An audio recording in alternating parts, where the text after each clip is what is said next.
Amos 4:12 சொல்லப்பட்டிருக்கிறது, உன் தேவனை சந்திக்கும்படி ஆயத்தப்படு. ஆமேன்.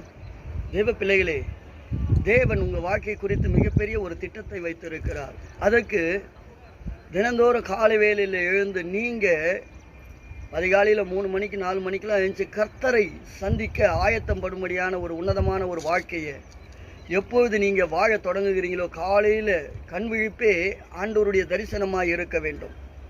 கர்த்தரை சந்திக்கிறதான ஒரு உன்னதமான ஒரு ஆசீர்வதிக்கப்பட்ட ஒரு வாழ்க்கைக்குள்ளே நீங்கள் வாழ்கிற பொழுது தேவன் உங்கள் வாழ்க்கையில் வைத்திருக்கிற தரிசனத்தை அவர் நிச்சயமாய் நிறைவேற்றி உங்கள் வாழ்க்கையில் ஆமேன் என்றும் செய்ய முடியாத ஒரு அற்புதத்தை, ஒரு அதிசயத்தை கர்த்தர் செய்து முடிக்க போகிறார். எத்தனை பேர் நம்புறீங்க?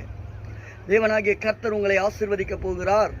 நான் தேவனை சந்திக்க ஆயத்தப்பட்டு இதோ காலை வேளையிலே கர்த்தருக்கு முன்பாக வந்து காத்திருக்கிறேன். தேவனுடைய கிருபை என்னை தாங்கி கொண்டு இருக்கிறது, அவருடைய வல்லமையுள்ள கரம்தான் என்னை வாழ வைத்து கொண்டு வருகிறது என்று சொல்லி உண்மை மொத்தமத்தோடு கர்த்தருக்கு முன்பாக வாழ்ந்து கொண்டு இருக்கிற தேவ பிள்ளைகளே, நிச்சயமாய் தேவனாகிய கர்த்தருடைய கரத்திலிருந்து உங்களுக்கு ஆசீர்வாதம் வர வேண்டும் என்று சொன்னால் நீங்கள் ஒன்றுமே செய்ய வேண்டாம். காலையில் எழுந்து கர்த்தரை துதியுங்க. கர்த்தருக்கு முன்பாக ஆராதனை செய்து தேவனுக்கு முன்பாக துதி பாடலை ஏறெடுத்து உங்கள் கண்ணீரை கர்த்தருக்கு காணிக்கையாய் செலுத்துகிற போது தேவ பிள்ளைகளே, கண்ணீரை துருத்தியில் வைத்து பதில் கொடுக்கிற தேவனாகிய கர்த்தர் நிச்சயமாய் உங்களுடைய வாழ்க்கையிலே எதையெல்லாம் தூரமாக நின்று வேடிக்கை பார்த்து கொண்டிருக்கிற உறவுகளுக்கு முன்பாக தேவனாகிய கர்த்தர் உங்களை ஆசீர்வதித்து உயர்த்தப் போகிறார்.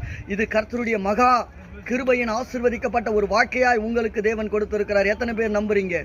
தேவன் நிச்சயமாக என்னை ஆசீர்வதிப்பார், என்னை உயர்த்துவார். அவருடைய கிருபை என்னோடு கூட இருக்கிறது. அவருடைய கரத்திற்குள்ளாக என் வாழ்க்கை இருக்கிறபடினால காலை தோறும் நான் அவரை தேடுவேன், அவரை துதிப்பேன், அவருக்காக காத்திருப்பேன், அவரை சந்திப்பேன் என்று. தேவ பிள்ளைகளே, நிச்சயமாய் நீங்கள் கர்த்தரை சந்திக்க ஆயத்தப்படும்போது அவர் உங்களுடைய ஜெபத்திற்கு பதில் கொடுத்து உங்களுடைய விண்ணப்பத்துக்கு செவிசாய்த்து, எப்படி தானியேலுக்கு சொல்லப்பட்டதோ வேண்டியது தொடங்குவதற்கு முன்பாகவே பதில் புறப்பட்டதை போல இன்றைக்கு நீங்கள் வேண்டிக்கொள்ள தொடங்குவதற்கு முன்பாகவே, அதிகாலையில் நீங்கள் வேண்டிக்கொள்ள தொடங்குவதற்கு முன்பாகவே கர்த்தர் உங்கள் வாழ்க்கையில் அற்புதத்தை, அதிசயத்தை செய்து ஆச்சரியமான பாதையிலே நடத்தப் போகிறார். தேவஜனமே, தேவன் தானே சொல்லி இருக்கிறாரு உங்களை ஆசீர்வதிப்பேன்னு. மனுஷனா சொன்னான்? இல்லை உறவுகள் சொன்னாங்களா? வானத்தையும் பூமியையும் படைத்த தேவன் தானே சொல்லி இருக்கிறார், என்னை நீ சந்திக்க ஆயத்தப்படும் போது நான் உனக்கு உண்டான எல்லாவற்றையும் ஆசீர்வதிப்பேன் என்று. இஸ்ரவேலுக்கு தேவன் வாக்கு கொடுத்ததை சொல்லி நிறைவேற்றினது உண்மை என்று சொன்னால், நீங்கள் கர்த்தரை தேடி ஆயத்தப்படுகிற போது நிச்சயமாக அவர் இஸ்ரவேலை ஆசீர்வதி